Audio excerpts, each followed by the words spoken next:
Ce matin, j'aimerais vous parler du jeune homme riche et de 3 limites qu'il a atteintes dans sa vie personnelle et qu'il nous faut, nous, en tous les cas, absolument pas atteindre, mais dépasser, sous peine de piétiner, de stagner dans notre vie de foi.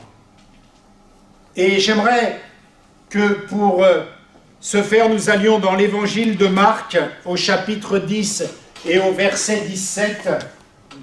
Nous allons parcourir ces limites que ce jeune homme riche met en évidence et que nous devons absolument repousser, voire dépasser, sous peine de stagner, sous peine de piétiner dans notre vie de foi, de trouver nos vies de foi ennuyeuses. Quelqu'un peut me donner un autre pupitre ou quelque chose?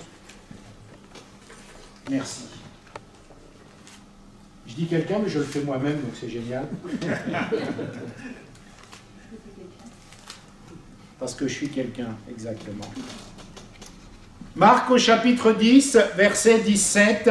« Comme Jésus se mettait en chemin, un homme accourut et se jetant à genoux devant lui, lui dit, « Bon maître, lui demanda-t-il, que dois-je faire pour hériter la vie éternelle ?» Jésus lui dit, « Pourquoi m'appelles-tu bon?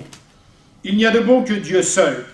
Tu connais les commandements, tu ne commettras point d'adultère, tu ne tueras point, tu ne déroberas point, tu ne diras point de faux témoignages, et tu ne feras tort à personne. Honore ton père et ta mère. » Il lui répondit, « Maître, j'ai observé toutes ces choses dès ma jeunesse. » Jésus, l'ayant regardé, l'aima.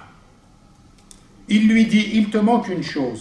Va, vends tout ce que tu as, donne-le aux pauvres, et tu auras un trésor dans le ciel. Puis, viens et suis-moi. » Mais affligé de cette parole, cet homme s'en alla tout triste, car il avait de grands biens. On pourrait continuer, mais on va s'arrêter là. Savez-vous ce que c'est qu'une limite? Une limite, c'est plusieurs choses. Une limite, c'est une frontière que l'on a atteinte, qui nous arrête. Je suis au bout de mes limites, ça y est, j'ai atteint la limite. Une limite, c'est quelque chose que l'on peut franchir. Je franchis la limite. Et une limite, c'est quelque chose que je peux carrément dépasser. Prenons un exemple dans le monde du sport, ça va nous aider. Prenez un marathonien. Le marathonien, il peut s'entraîner pour cette course et à un moment donné, il atteint ses limites. Ses limites.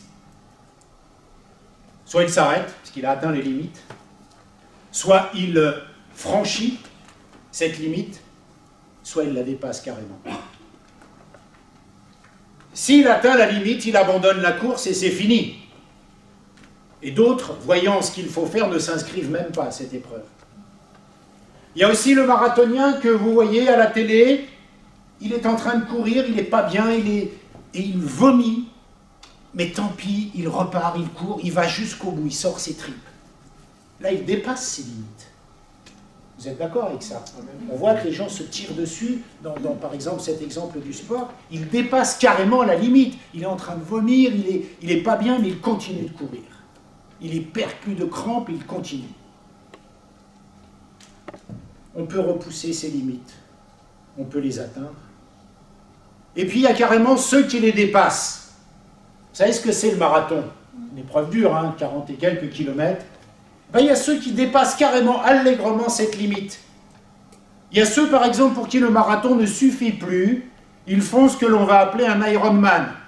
Vous savez ce que c'est un Ironman? C'est une épreuve de 8 heures, où on va courir 40 km, mais on ne va pas s'arrêter là. Je vais vous lire un peu, j'ai relevé. On va faire 3 km 8 à la nage, on va faire 180 km à vélo. C'est-à-dire que le gars, le marathon, ça ne lui suffit plus, il dépasse carrément cette limite-là. Ça s'appelle un Ironman, c'est une épreuve qui existe. Pendant 8 heures, l'athlète va faire ça. C'est 40 km, donc son marathon, pour lui, c'est même pas une limite, parce que derrière, il va faire 180 km en vélo, et presque 4 km de natation. Il a carrément dépassé la limite, lui. C'est même plus une limite, il est bien au-delà. Et Dans notre vie de foi, nous avons tous, même dans notre vie tout court, des limites. Des limites qui nous arrêtent, qui nous bloquent, qui nous invalident. Des limites qu'il nous faudrait dépasser, des limites qu'il nous faudrait repousser. Et peut-être que ce matin, puisque nous sommes rassemblés autour de la parole de Dieu, as-tu des limites avec ta vie de foi? As-tu des limites dans la prière? As-tu des limites dans l'obéissance? As-tu des limites dans ce que Dieu te demande de faire? Changer, croire, tu peux y mettre tout ce que tu veux. On a tous des limites dans notre vie de foi. Tu as essayé ponctuellement plein de choses. Ah, ça là, je vais me lever tous les matins pendant une semaine, je vais prier, je vais jeûner. Oh, il y a un séminaire là-bas, je vais courir voir ce qui se dit. Et puis, tu veux repousser un peu ces limites qui te bloquent, qui t'invalident. Et puis, le soufflet retombe rapidement. Tu vois ce que je veux dire? Ça vous parle un peu, ça? Amen. Toutes ces limites qui sont là. Et le jeune homme riche, lui, il va mettre en évidence 3 limites que nous allons voir. 3 limites qu'il nous faut repousser, absolument. Mais d'abord, voyons ce qui est important pour nous par rapport aux limites. Les limites que nous avons, on doit les identifier. Quelles sont mes limites? Où est-ce que sont mes limites? Pourquoi? C'est très simple. Si tu arrives à tes limites, tu n'avanceras plus. Ça y est, je suis à la limite, c'est fini, je bloque. Si tu arrives là, dans ta vie de foi, dans ta vie de croyant, tu vas bloquer, tu vas stagner, tu ne vas pas pouvoir aller plus loin, tu auras atteint une limite. Si tu ne repousses pas cette limite, tu n'avanceras plus. C'est très simple. Si tu ne repousses pas cette limite-là, qui se présente à toi, celle que tu as identifiée dans ta vie, chacun a la sienne, chacun a les siennes, tu n'avanceras pas plus loin puisque ce sera pour toi une limite et une frontière. Et stop! Et pendant les 30 ans de vie de foi qu'il te reste peut-être à faire sur Terre ou 40 ans, tu seras bloqué à cette limite-là et il n'y aura plus rien après. Ça, c'est une forme de limite. La Bible nous enseigne aussi qu'il y a des limites, c'est vrai, mais des limites à ne pas franchir aussi. Toutes les limites, toutes les bornes ne sont pas faites pour être franchies. On pourrait parler de la désobéissance, c'est une limite. L'obéissance, il ne faut pas basculer dans la désobéissance. Ça, c'est une limite qui ne doit jamais être repoussée, l'obéissance. Ou peut-être obéir encore plus, mais pas basculer dans la désobéissance, parce que là, je passe dans la zone rouge, dans la zone interdite, dans ce que Dieu ne veut pas.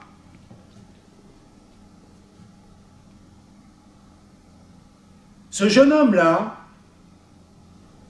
il a atteint ses limites. Et il le dit. Il se présente devant le Seigneur.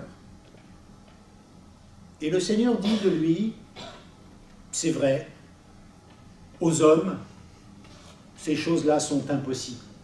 Mais moi, je peux. Voilà ce que dit Jésus.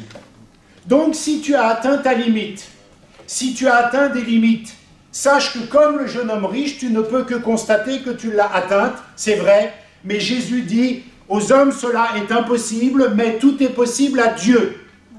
Voilà ce que Jésus dit de la situation de ce jeune homme. En plus, il dit quoi? Il dit qu'il l'aime. Jésus l'aima.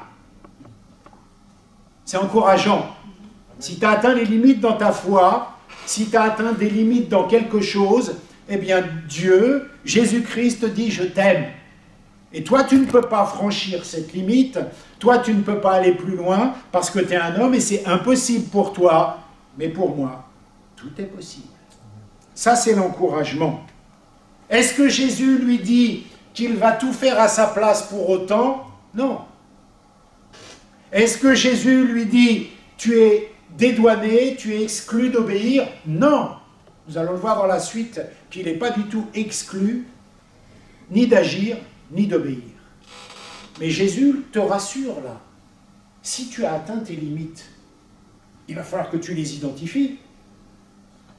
Il va falloir que tu saches que si tu restes à ces limites, tu n'avanceras plus jamais. Et ça va vite devenir ennuyeux. Donc il va falloir que tu repousses et que tu ailles au-delà. Mais pour ce faire, Jésus t'aime dans ton imperfection. Jésus t'aime dans ton imperfection. Et que si pour toi cette limite n'est pas possible, pour lui, elle est possible à franchir. Ça, c'est en gros le tableau que nous brosse ce passage-là. Mais, je te rassure, tu n'es pas exclu d'agir et tu n'es pas exclu d'obéir. Ça, c'est ce que dit la parole. La première limite que ce jeune homme riche atteint, à mon avis, il arrive au bout de quelque chose. C'est la limite de ce qu'il doit faire. Il vient à Jésus, il lui dit « Que dois-je faire ?» Il est au bout de sa vie, il ne sait plus quoi faire dans ce domaine-là. Il ne sait pas ce qu'il faut faire après. Il a tout fait humainement, nous enseigne ce texte. Il dit à Jésus « J'ai obéi à tous tes commandements. Depuis tout petit, j'applique ça, j'applique ça, j'applique ça, j'applique ça. J'ai tout fait. Je ne peux rien faire de plus, je ne peux rien faire de mieux. » Il stagne complètement. Il est arrivé à la limite de ce qu'il doit faire. Il cherche une sorte de « et après », mais il ne sait pas quoi faire. C'est comme si toi tu te dis, voilà, ok, bon, je suis dans ma vie de foi là, bien installé, je suis converti, je suis baptisé, je prie le matin, je lis ma Bible, ok, que dois-je faire de plus? Et après, tu as atteint cette limite-là. Et ce jeune homme, il est dans ce cas-là, il plafonne complètement. Mais quand tu plafonnes dans ta vie, tu remets en question le principe de la graine qui a une vie, qui a une croissance. Ça ne peut pas être statique. Ça ne peut pas être au point mort et ne rien produire. Ça va à l'encontre de cette vie divine, de cette croissance, de cette maturité, de cette façon de grandir en Christ. Tu ne peux pas, en gros, avoir la limite juste de ton salut et stop. Mais ça nous arrive de nous dire, mais qu'est-ce que je dois faire de plus? Qu'est-ce que je peux faire de plus? Que dois-je faire? J'ai tout fait. Je suis baptisé, je lis la Bible, je vais à l'église, j'ai tout fait, tout est en place. Que dois-je faire? Tu atteins cette limite. Mais cette limite-là, si tu restes bloqué devant, ça va produire routine. Ça va produire train-train. Ça va produire ennui. Ça va produire pas de croissance. Ça va produire plein de choses qui vont vite devenir ennuyeuses pour toi. Donc nous devons nous poser cette question. Il met en évidence une limite, ce jeune homme, la limite du que dois-je faire. Mais je t'ai dit que toi, cette limite-là, tu ne dois pas t'y arrêter, tu dois la repousser, tu dois la franchir et tu dois la dépasser. Parce que cet homme-là, alors qu'il croit avoir tout fait, la Bible va nous enseigner que, en fait, il n'a même pas commencé à faire. Parce que le commencement, il l'a complètement oublié. Nous allons le voir ensemble. Il croit avoir tout fait, et la Bible nous enseigne qu'il n'a même pas commencé à faire. Et lui, il dit, j'ai tout fait, depuis que je suis tout petit. C'est comme si toi, tu te disais, j'ai tout fait, et que d'un seul coup, Jésus venait te voir, et te disait, mon frère, ma sœur, tu crois que tu as tout fait? Chrétien évangélique, baptisé, converti, tu lis la Bible, tu pries, éventuellement tu mets ton offrande à l'église, tout est bien, eh bien je t'annonce que tu n'as même pas commencé à faire quelque chose. Donc ne cherche pas que dois-je faire. C'est ce qu'il est en train de dire à ce jeune homme. Ce jeune homme, il croit avoir tout fait. Il croit être au top, il dit j'ai tout fait, que dois-je faire de plus? J'ai suivi tous les commandements, et il les liste, etc. Il est bloqué pour autant, parce qu'il vient vers Jésus, il dit, que dois-je faire? Pourtant, il a tout fait. Et tu peux te trouver dans ta vie de foi dans cette situation. Tu as fait tout bien. Tu ne sais plus quoi faire. Et pourtant, tu plafonnes. Et pourtant, tu n'avances pas. Tu tournes en rond. Ça devient routinier. Ça devient train-train. Ça devient presque, comme disent les jeunes, relou. Fatigant, ennuyeux. L'assemblée, prier, lire la Bible. Parce que c'est la routine. Et c'est normal, tu n'es pas dans la dynamique du royaume de Dieu qui est la croissance, qui est de grandir. Tu es plafonné, tu es arrêté, tu es stoppé, tu as atteint une frontière, mais cette frontière-là, le jeune homme t'enseigne qu'il faut la franchir. Lui, il la met en évidence, il la déclare, mais la Bible nous enseigne dans ce texte que cette limite-là, ce plafond-là, tu dois le dépasser, tu dois le franchir, et que Jésus va t'aider, et que Jésus, dans ta perfection, il connaît ton imperfection, parce que quand tu es sauvé, tu es parfait, mais en même temps, tu es imparfait. Et Jésus sait cela, et il te dit, je t'aime, et ce que tu ne vas pas pouvoir faire, je vais t'y emmener, je vais t'emmener au-delà de cette limite, je vais te permettre de la repousser. La limite de ce que tu dois faire là, tu vas voir avec moi que tu n'as pas commencé à faire quelque chose et que tu crois déjà que tu as fini. C'est capital. C'est capital. C'est l'enseignement qui va ressortir. Ce n'est donc pas la bonne voie. Ce n'est donc pas la bonne voie. Parce que si on reste là, bloqué à cette limite-là, eh bien, on va tomber tout de suite dans la deuxième limite, de ce jeune homme riche. La deuxième limite, c'est quoi? Il vient, il dit, que dois-je faire? Ça, c'est la limite du que dois-je faire. Mais la deuxième limite qu'il met en évidence, c'est pour avoir la vie éternelle, ou pour être sauvé. Ça veut dire qu'il est en train d'établir la limite de ce dont il a conscience. Il est en train d'établir cette limite-là.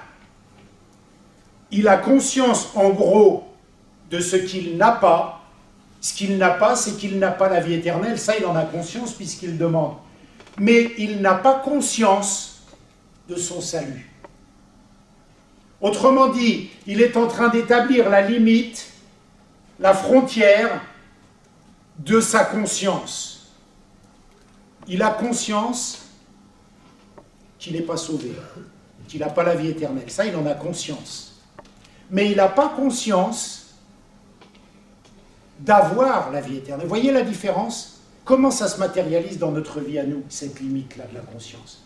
Ça veut dire que toi, tu peux avoir éventuellement conscience que tu ne vis pas pleinement la personne de Christ.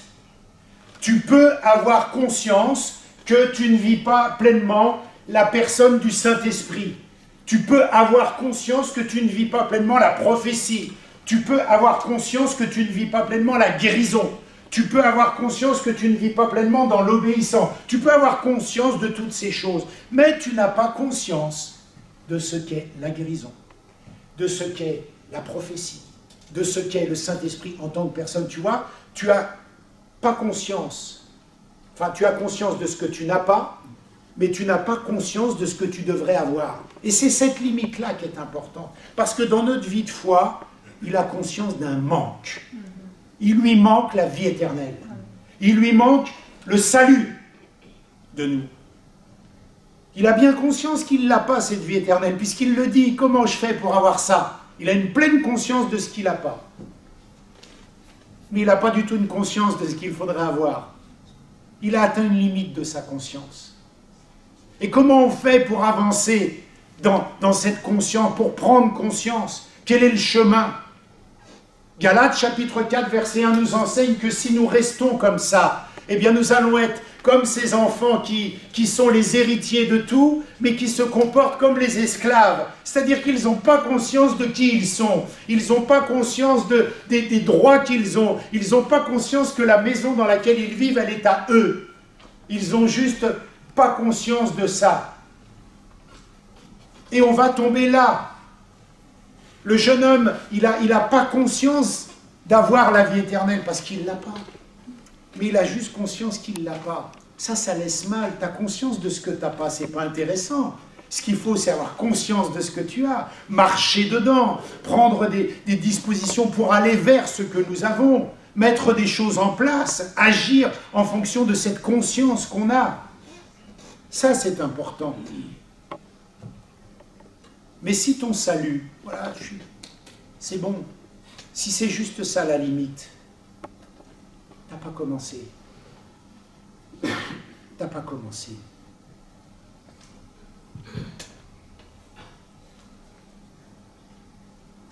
T'as pas conscience de vivre pleinement les choses auxquelles tu es appelé. C'est une limite. C'est une limite à double tranchant. Tu as vraiment bien conscience de ce que tu n'as pas, ça, il n'y a pas de problème. Mais la Bible te demande d'avoir conscience de ce qui est à toi, de ce qui t'appartient, de ce qui est promis. Il faut élever ce niveau de conscience. Il faut avancer dans ce chemin-là. Là, c'est une limite. Là, tu es à la frontière de quelque chose. Tu es à la frontière, tu as atteint la limite, ouais, c'est vrai, j'ai pas conscience de la guérison. J'ai pas conscience que les dons spirituels existent. Ça, j'en ai pas conscience. Mais la Bible te dit là, t'es bloqué. Et si tu restes là, tu bougeras plus. Tu vas régresser. Ce qu'il faut maintenant, c'est que tu franchisses cette limite. Et que tu la dépasses plus tard, que tu sois tellement à l'aise avec cette limite, que tu sois comme le coureur qui ne fait plus le marathon, mais qui fait carrément l'Ironman. Mais cette limite, il faut que tu commences à prendre un papier, à prendre un crayon, et à écrire, voilà, j'ai ces limites-là, j'ai cette limite-là, j'ai cette limite-là, et je suis bloqué. Il faut identifier ça. Je n'ai pas expérimenté, je n'ai pas conscience de ça. Et si je reste là, ça va durer 30 ans, 40 ans, 50 ans, je ne sais pas. Tu es bloqué. C'est une limite, c'est normal, une limite, c'est fait, c'est ça. C'est quelque chose qu'on a atteint. Alors j'ai atteint la limite de mes forces physiques, j'ai atteint la limite de ce que je crois, j'ai atteint... Ok, ça c'est un état de fait. Mais la parole t'enseigne que ça doit changer. Amen. Amen. Le jeune homme riche, là, il s'avance vers Jésus, la solution, et lui dit, j'ai atteint ma limite, là. J'ai atteint ma limite de ce dont j'ai conscience. J'ai tout fait, je ne sais plus quoi faire, ça on vient de le voir au numéro 1. Maintenant j'ai atteint la limite de conscience, je ne sais plus. Donne-moi conscience. Permets-moi de prendre conscience de la suite. Il faut qu'on mette en place un système un repoussoir de limites. Il faut qu'on mette en place un système qui soit nos limites. Parce que c'est ça, la dynamique du royaume. Autrement, tu vas faire quoi? Tu vas rester, tu vas devenir religieux. Tu auras une bonne religion. C'est ce qu'est en train de dire le jeune homme riche. J'ai fait tous les commandements correctement, je suis un bon religieux. Sans doute, certains commentateurs disent qu'il était jeune chef de la synagogue, etc. Il était brillant. Mais le gars tout brillant qu'il est, il arrive, il dit, je ne suis pas sauvé. Pourtant, j'ai tout fait, hein. J'ai tout fait bien comme il faut. Hein. Je ne suis pas sauvé, j'ai conscience. Je ne sais plus quoi faire. Première limite. Et j'ai conscience. Deuxième limite. J'ai conscience de ne pas être sauvé. Waouh!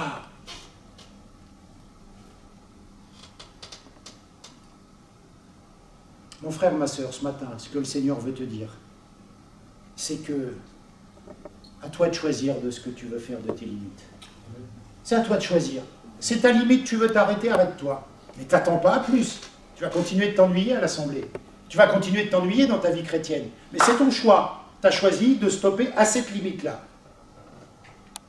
Ou alors tu dis, waouh, cette limite, il faut que je la franchisse, mais je ne sais vraiment pas comment. Par contre, Jésus va m'aider. Et il m'aime dans mon imperfection. Là, tu commences à avancer un petit peu bien. Et on va continuer à donner des solutions. On va voir après ce que fait Jésus avec ce jeune homme qui croyait avoir tout fait. Mais c'est toi qui choisis de faire ce que tu veux avec ces limites-là. Parce que Jésus n'en a pas. Alors soit tu viens voir Jésus, tu lui dis, moi je fixe cette limite-là, et j'irai pas plus loin que ça avec toi. Stop. parce que j'ai tout fait. J'ai suivi tous les commandements quand j'étais petit, ça marche pas. J'ai pas conscience d'avoir la vie éternelle. Pourtant, j'enseigne dans la synagogue, mais je ne veux pas aller plus loin. Tu peux choisir ça, c'est toi qui choisis tes limites. C'est toi qui choisis. La troisième limite que ce jeune homme met en évidence, qui pour nous doit être une frontière ou une limite franchie, dépassée, c'est la limite de ce qu'il doit lâcher. C'est la limite de ce qu'il doit lâcher. Et là, Jésus va lui donner une leçon terrible. Il vient vers le Seigneur, il lui dit, « Seigneur, j'ai tout fait bien comme il faut. » Comme toi, tu peux te dire, j'ai tout fait bien comme il faut. Et là, Jésus, avec son amour, avec son tact, avec sa diplomatie, va lui montrer qu'il n'a même pas commencé à faire ce qu'il fallait, alors qu'il croit avoir tout fait. En fait, Jésus, pardonnez-moi ce langage moderne, Jésus lui fait à l'envers. C'est-à-dire que le Seigneur Jésus-Christ lui cite d'une autre façon le premier commandement. Il lui dit, voici le premier commandement. Il ne lui dit pas dans le texte, mais c'est ce qu'il lui dit, écoutez bien. Écoute Israël, le Seigneur notre Dieu est l'unique Seigneur et tu aimeras le Seigneur ton Dieu de tout ton cœur, de toute ton âme, de toute ta pensée et de toute ta force. Jésus ne lui dit pas comme ça. Qu'est-ce qu'il lui dit Jésus? Il lui dit, va et vends tout ce que tu as. Au prime abord, ça n'a pas de rapport. Mais un peu plus loin dans le texte, Jésus dit qu'il est difficile à des riches qui se confient dans leur richesse, confier veut dire avoir foi dans, de rentrer dans le royaume de Dieu. Jésus dit quoi? Il dit que ce jeune homme riche-là, il se confiait dans ses richesses. C'est Jésus qui le dit, c'est pas moi. Donc, si ce jeune homme se confiait dans ses richesses, ça veut dire qu'il avait pour Dieu ses richesses. Il n'avait pas commencé à honorer le premier de tous les commandements qu'il cite, tu aimeras le Seigneur ton Dieu de toute ta force. C'est-à-dire que pour lui, son Dieu, c'était ses richesses dans lesquelles il se confiait, parce que la Bible dit qu'il était très riche, il repartit tout triste. Et Jésus dit qu'il est difficile à ceux qui se confient dans leurs richesses. Ça veut dire que ce jeune homme, pour Jésus-Christ, se confiait. Et la racine du mot confier, c'est confiance, foi. Le jeune homme avait foi dans ses richesses. Donc vous voyez qu'il n'a même pas commencé à appliquer un principe alors qu'il croit avoir tout fait. Deuxièmement, la loi est faite pour révéler le mal, révéler le péché. Et généralement dans la loi, ce qui se matérialise en premier, c'est notre incapacité à tout faire. Et lui, le jeune homme, il vient, il dit, j'ai tout fait bien. Alors que la loi, si tu la comprends, tu dis, mais c'est impossible à faire, j'ai pas pu tout faire bien. Seigneur, je suis pécheur, viens m'aider à mettre la loi en pratique. Et Jésus, il ne lui prêche pas l'évangile, il lui prêche la loi. Parce qu'il n'y a que ça qu'il est capable de comprendre pour l'instant. Quand je dis il lui prêche la loi, c'est-à-dire qu'il ne lui annonce pas le salut, il lui annonce, il dit, mais regarde, dans la loi, si tu suivais le principe spirituel de la loi elle est faite pour révéler le péché. Et la loi, elle est impossible à accomplir. Donc tu devrais comprendre que tu ne peux pas avoir tout fait depuis le début, puisque c'est impossible. Tu devrais venir devant moi en disant, je suis pécheur, aide-moi à ne plus pécher. Mais le jeune homme, il vient, il dit, j'ai tout fait. Alors Jésus va un peu plus loin, il lui annonce le premier commandement d'une façon à l'envers. Il lui dit, bah, vends tout ce que tu as, parce qu'il sait que tout ce qu'il a, toutes ses richesses, c'est ça son Dieu. C'est ça en quoi il se confie. Alors ça ne veut pas dire que demain parce que tu dois tout vendre. Non, c'est pour ce jeune homme-là le principe. Parce que la Bible nous enseigne dans Corinthiens que des gens vendent tout, font tout, ils n'ont pas connu Dieu. Mais pour ce jeune homme-là, son Dieu, c'était sa richesse. C'était ce qu'il devait lâcher. C'est ça qu'il doit lâcher. Et voyez comment on est aveugle. Ce jeune homme-là, il dit, mais j'ai tout fait, alors qu'il n'a même pas commencé. Et peut-être toi, tu te dis, mais j'ai tout fait, moi. Alors que tu n'as même pas commencé, parce que tu crois que le salut, c'est une chose qui est arrêtée, une chose qui n'est pas dynamique. Tu crois que c'est une chose statique. Et Jésus te dit, mais tu n'as même pas commencé à mettre en œuvre ton salut. Ah, tu l'as, parce que tu crois à la croix de Golgotha, tu crois au pardon des péchés. Ok, mais si tu t'arrêtes à cette limite-là, en fait, tu t'es posé une limite. Et bien, tu ne vas plus avancer. Parce que le salut, c'est bien plus. Le salut, c'est pas quelque chose qui s'arrête à deux, trois choses à faire. Il y a une manifestation de ce salut. Il y a une manifestation de cette vie que tu as reçue. Il y a une manifestation de tout cela. Mais vous voyez comment on peut se croire comme ce jeune homme qui dit « Mais j'ai tout fait, mais j'ai conscience de ne pas avoir la vie éternelle. » Et Jésus lui dit « Lâche ça !»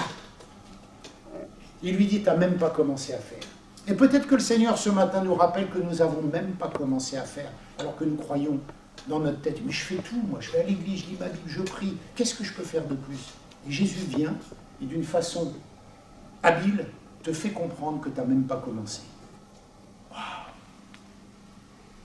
Tu n'as même pas commencé.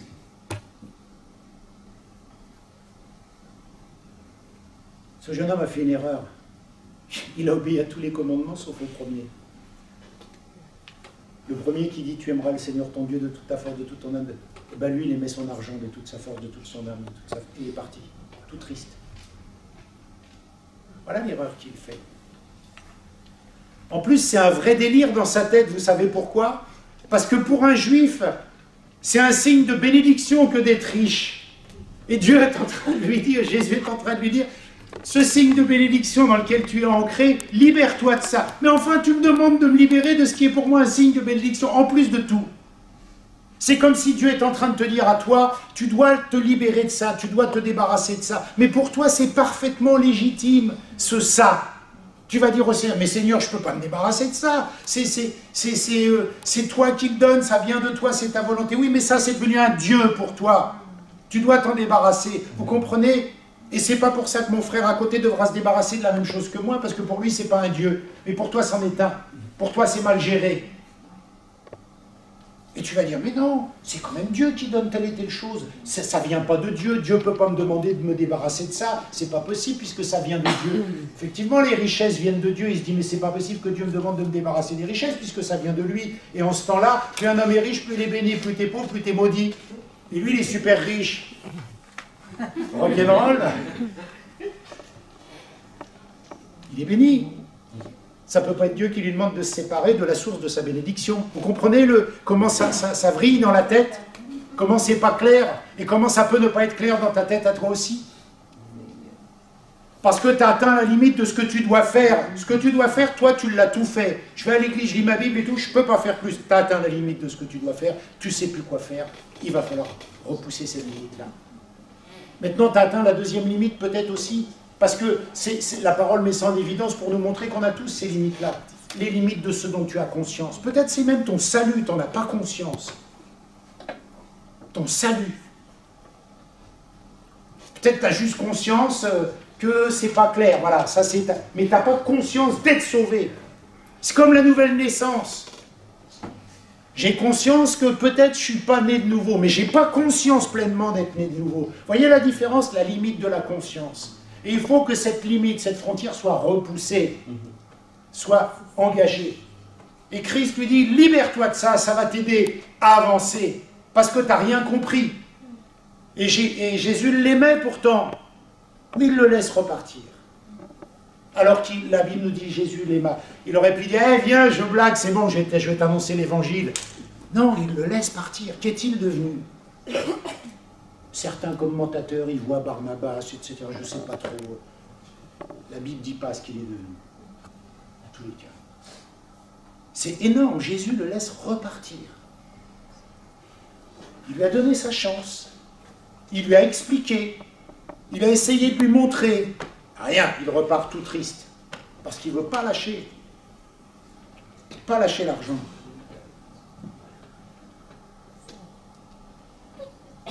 Il repart tout triste, car il était très riche, nous dit la Bible. Mais Tom, le gars, il ne va pas lâcher sa fortune non plus, juste parce que Jésus a dit ça. Hein. Seigneur, je n'ai pas non plus ce que dit le pasteur, ça se trouve, je vais garder. Lâche. Sépare-toi. T'as mauvais caractère, change de caractère. T'es voleur, arrête de voler. T'obéis pas, arrête de désobéir. C'est pas compliqué. C'est aussi simple que ça. Parce que si tu lâches pas, si tu te dessaisis pas de cela, si tu fais pas, si tu n'obéis pas à Jésus qui te dit sépare-toi, lâche, abandonne ça, eh bien ça ne marchera pas. Tu vas plafonner, tu vas stagner. Et tu vas toujours être dans une vie de chrétien qui a conscience de ce qu'il n'a pas, mais qui n'a pas conscience de ce qu'il devrait avoir. Dans cette vie de chrétien qui dit, mais qu'est-ce que je peux faire de plus? Bah rien, parce que commence par faire le début déjà.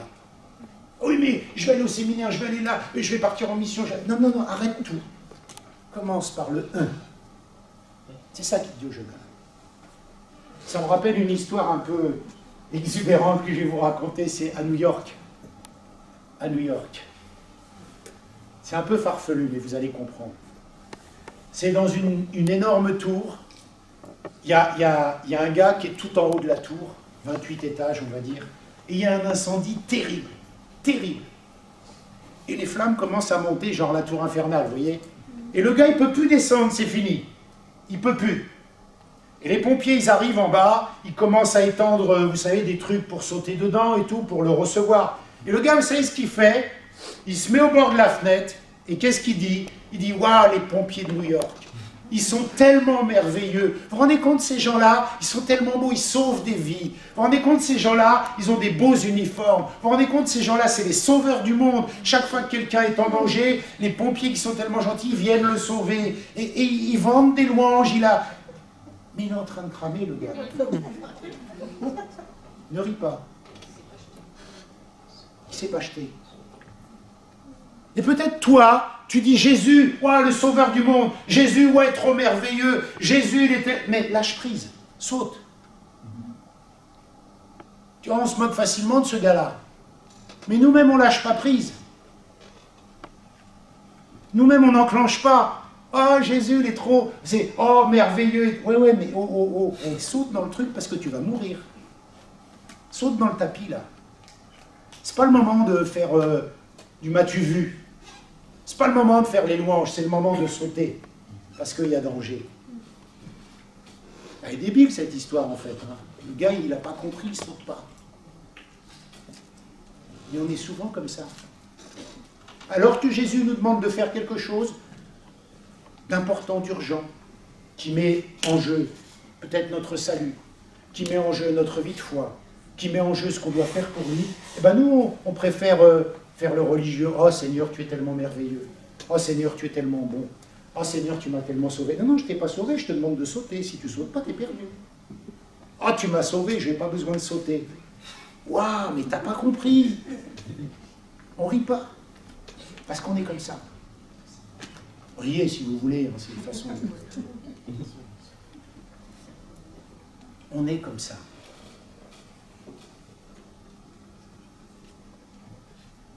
Ce jeune homme riche, il croyait avoir tout fait. Champion du monde. Il n'a pas commencé à faire ce qu'il fallait. Alors qu'il était déjà au bout de sa vie dans quelque chose. Prenons garde dans nos vies. En conclusion, comment on change cela? Qu'est-ce qu'il faut retenir?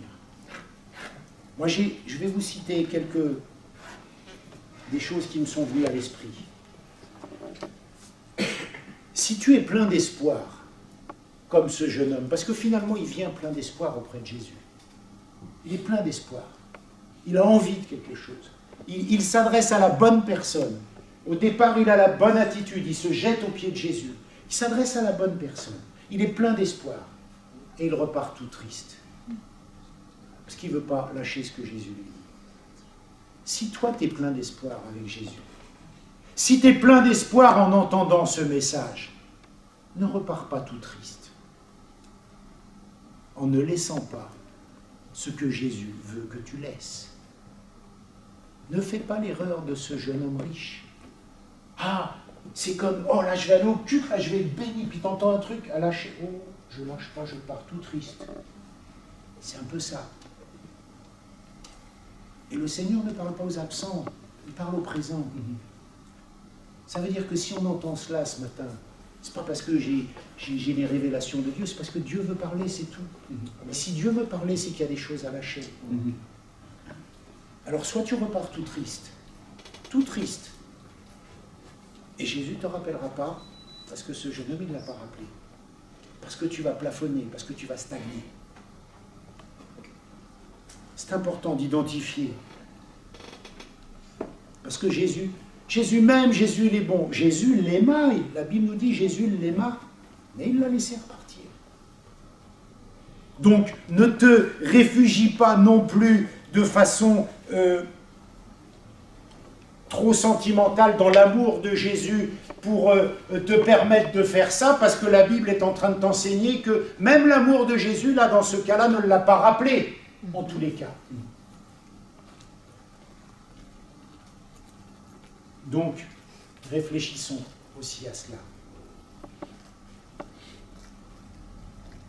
Va pas non plus commencer à tout vendre, ta maison, etc., parce que ça, c'est juste pour le jeune homme. C'était juste à lui son problème. Je te l'ai dit, Corinthiens nous enseigne que plein de gens vendront tout, etc., et puis ils ne seront pas avec Dieu, ni sauvés. C'est identifié pour ce jeune homme-là. Ce qu'on peut retenir aussi de ce jeune homme, c'est qu'il lui demande de lâcher une chose qui est parfaitement légitime, être riche. Et peut-être que Dieu te demande quelque chose de parfaitement légitime. Ouais, je désobéis parce que c'est normal aussi, mais c'est parfaitement légitime. Peut-être, pour toi. Peut-être que Dieu accorde ça à un autre. Je suis empêché de citer des exemples parce que je connais des choses, mais je ne sais pas comment vous donner un exemple.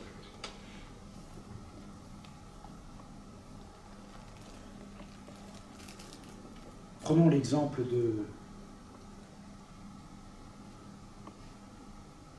peut-être un jeune homme ou une jeune femme qui est seul, très jeune, 20 ans, 25 ans, qui veut absolument se marier. Seigneur, c'est légitime, moi, que j'ai un mari ou une femme. Alors, quand tu m'en donnes pas, eh ben, voilà, je fais ce que j'ai à faire. Et on va dire, mais c'est légitime. Dieu veut nous donner ça. Vous voyez? Mais pour autant, Dieu te demande de lâcher prise parce que c'est pas comme ça que ça marche. Alors, mon exemple, vous le transposez dans vos vies perso, mais voyez ce que je veux dire. Même si une chose est légitime, même si une chose, Dieu l'accorde, eh bien, la richesse, il l'accordait en Israël aux gens, et c'était un signe de bénédiction. Et Dieu n'est pas contre les richesses. Mais pour cet homme-là, c'était pas comme ça qu'il fallait faire. Donc ne te réfugie pas derrière le fait que la chose que Dieu te demande de lâcher soit légitime, parce que c'est pour toi que Dieu veut faire, pas pour un autre. Et ça, c'est important. Un principe aussi qui nous est révélé là. Jésus le dit un peu plus bas. Ce sont des trésors que tu t'amasses dans le ciel. C'est comme un principe de ce que tu vides sur terre rempli dans le ciel. Il faut se vider sur terre pour remplir le ciel. Tu veux un trésor dans le ciel, eh bien vide tes richesses, vide ton avidité, vide tes besoins charnels et trop d'argent sur cette terre, parce que tu vas vider ton trésor sur terre, effectivement, tu risques de t'appauvrir un peu, mais tu vas remplir ton trésor dans le ciel. Vous voyez un peu? Oui, très bon exemple, comme un sablier. On le retourne et ça marche à l'envers. Tu te vides de ton moi pour remplir l'être spirituel que Dieu veut que tu deviennes. Tu te vides des richesses de cette terre pour remplir ton trésor dans le ciel. Voilà le principe qui est mis en avant. Reconsidère ton échelle de valeur. Reconsidère ton échelle de valeur. La Bible dit, avec cet exemple, mets-toi en danger. Sors de ta zone de confort. Sors de cette zone-là parce que Jésus t'aime et qu'il va t'aider. Et ce que tu ne crois pas qui est possible pour toi, c'est possible pour lui parce que tout est possible. Amen. Mais ne plafonne pas, ne stagne pas, ne t'arrête pas. Certains pourraient dire, ça fait 40 ans que je suis converti, je ne peux rien faire de plus que ça. C'est pas vrai, c'est pas le principe. Le principe, c'est que ça avance toujours. Ça avance toujours. ça avance toujours, ça croît, ça grandit. Ce jeune homme-là nous livre trois frontières, 3 limites. Il nous les montre. Mais il ne nous les montre pas juste pour nous les montrer. Il nous les montre pour que nous les dépassions. Pour que nous les franchissions. Pour que nous allions plus loin que là où il s'est arrêté, lui. Parce que je vous rappelle que la parole de Dieu dit que la Bible a été écrite pour nous enseigner, Amen. Pour notre instruction, pour que ça nous serve. Alors on va prendre un papier, un crayon spirituel, parce que tout le monde n'a pas une feuille, n'a pas un stylo. On va avoir un temps de prière avec nous-mêmes. On va écrire. Seigneur, voilà, j'ai telle limite. En toi, hein, j'ai telle limite. Tu te fais ta liste. Ces limites-là que tu vas marquer, sache qu'elles auront des conséquences dans ta vie de foi si tu ne les dépasses pas. Et tu vas prendre, à moins que tu veuilles repartir tout triste, tu vas prendre l'engagement de te dire, cette limite-là, il va falloir que je la franchisse. D'abord, il faut que je l'identifie. Une fois que j'ai identifié que je l'avais atteinte, il va falloir que je la franchisse un peu. Parce qu'au début, c'est pas facile. Imaginez le coureur de marathon. Et quand sa limite, c'est 40 km, bon, il va faire 42, 43, mais il va fatiguer quand même. Mais il franchit cette limite. Il la repousse. Et puis, il y a un jour, à force de repousser cette limite, il la franchit carrément. C'est ce qu'on doit faire ce matin. Et mes amis, nous avons tous des limites. Nous avons tous des barrières, des frontières qui sont mises en évidence dans nos vies et qui produisent le résultat que ça a produit chez ce jeune homme. Si tu ne sais plus quoi faire avec ta vie de foi, si tu ne sais pas comment, c'est que tu as une limite. Si tu n'as pas conscience de certaines choses, c'est que tu as une limite. Si tu n'arrives pas à te séparer de quelque chose, à lâcher quelque chose, c'est que tu as une limite. Et ce passage-là nous apprend qu'il faut les laisser. Ce passage-là nous donne des clés aussi pour les dépasser. Alors prions quelques instants. Faites vraiment cela. Ne dites pas, oui d'accord, on va prier, on va écouter les annonces. Non. Prenez ce temps. Prenez ce temps. Prenez un papier dans votre tête, un stylo dans votre tête, et vous notez. Prenez votre portable, si vous voulez, dans les mémos là, sur Android. C'est perso, personne ne le sait. Et vous marquez, j'ai effectivement cette limite-là. J'ai celle-là, et j'ai celle-là, et j'ai celle-là. Peut-être vous en avez moins, peut-être vous en avez plus, mais ces limites doivent être franchies. C'est ce que nous enseigne ce passage. Autrement, tu vas stagner. Tu vas t'ennuyer. Alors, qu'est-ce qui va se produire? Tu vas te dire, oh, bah, je vais aller dans une autre assemblée parce que là, je m'ennuie. Mais non, c'est ta limite qui est atteinte. C'est ta limite qui est atteinte.